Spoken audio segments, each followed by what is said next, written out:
Hallo und herzlich willkommen zur 6. Episode von 4 Minuten Geschichte, Kunst und Kultur in Wien mit eurem virtuellen City Guide Achim Ferrandina.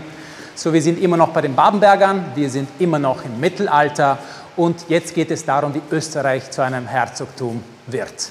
Dazu gibt es ein bestimmtes Rezept. Für dieses Rezept braucht es einmal 2 Könige, es braucht einen Herzog von Bayern und von Sachsen. Es braucht einen Markgrafen, eigentlich braucht man 2 Markgrafen und einen Cousin eines Kaisers. So, der erste König, Konrad III., der 1138 zum König der Deutschen gewählt wird. Dieser Konrad III. Wird zum König gewählt und da gibt es zu dieser Zeit einen Herzog von Bayern, das ist Heinrich der Stolze. Der ist so stolz, dass er einfach sagt, ich huldige dem neuen Kaiser nicht, er hätte ja gerne selber Kaiser werden wollen. Und somit wird diesem Heinrich dem Stolzen das Herzogtum Bayern entzogen. Sogar Sachsen, aber das kann er irgendwie noch behalten.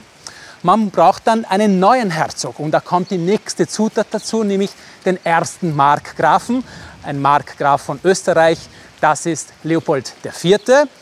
Nachdem man diesen Markgrafen genommen hat ins Rezept, muss man es wieder wegnehmen, weil er sich dann wieder verabschieden wird. Und dann nehme man den Bruder dieses Markgrafen, nämlich Heinrich Jasomirgott. Und das ist die wichtige Person bei der ganzen Geschichte. Das ist der Koch, könnte man sagen, dieses Rezeptes. Und Heinrich Jasomirgott wird 1143 zum Herzog von Bayern. Jawohl, Herzog von Bayern, ein Österreicher, das hat es gegeben. Und dann kommt der nächste Kaiser ins Spiel. Und den kennt ihr ganz gut. Das ist Friedrich Barbarossa. Friedrich Barbarossa ist halb Welfe, halb Staufer. Der hat einen Cousin, ich sagte noch, einen Cousin braucht es dazu. Das ist Heinrich dem Löwen. Das ist der Sohn von dem einen Herzog von Bayern, dem man das Herzogtum entzogen hat. Also, Friedrich Barbarossa braucht aber Heinrich dem Löwen. Er möchte irgendwie die Situation in der Familie, also diese 2 Dynastien, ein bisschen besser zusammenbringen. Also was passiert? Er wird mit Heinrich Jasomirgott sprechen und sagt, du, das ist natürlich gedichtet hier, wie wollen wir das machen? Lange Rede, kurzer Sinn, das Ganze ist natürlich viel komplizierter als das. Es kommt zu einem Fahnenaustausch in Regensburg. Da erscheint Heinrich Jasomirgott, da erscheint der Kaiser Friedrich Barbarossa und es erscheint Heinrich dem Löwen. Heinrich Jasomirgott gibt dem Kaiser 7 Fahnen zurück, die stehen für die Herrschaft über Bayern. Das gehört auch zum Rezept dazu. Dann muss man nämlich diese Fahnen, muss der Kaiser dem Heinrich dem Löwen geben, damit dieser zum Herzog von Bayern wird. Und dieser Bayer, das ist wichtig, muss dann 2 Fahnen nehmen, sonst funktioniert das Rezept nicht. Sie dem Kaiser zurückgeben und der Kaiser muss sie dem Heinrich Jasomirgott geben, womit Heinrich Jasomirgott zum ersten Herzog von Österreich wird. Österreich wird somit zum eigenständigen Herzogtum und um das Rezept abzuschließen, muss man noch ein Dokument signieren und dem Ganzen einen Namen geben und dieser Name heißt Privilegium Minus.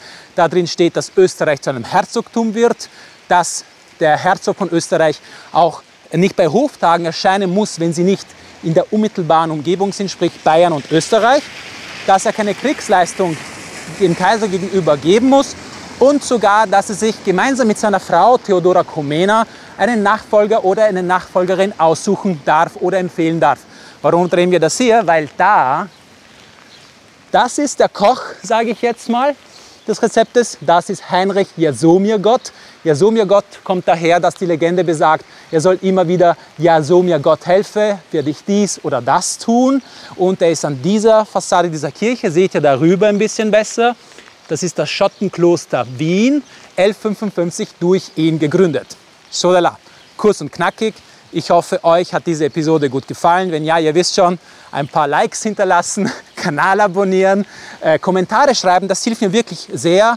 Weiterempfehlen. Ich wünsche euch alles Gute. Es regnet so schön hier, aber wir Fremdenführer arbeiten auch bei Regen, vielleicht aber normalerweise mit Kappe, aber ich bin ein bisschen verrückt. Nochmal alles Gute. Wir sehen uns dann nächste Woche für die 7. Episode von 4 Minuten Geschichte, Kunst und Kultur in Wien. Nochmal alles Gute, habt Spaß im Leben. Danke, danke, danke, danke.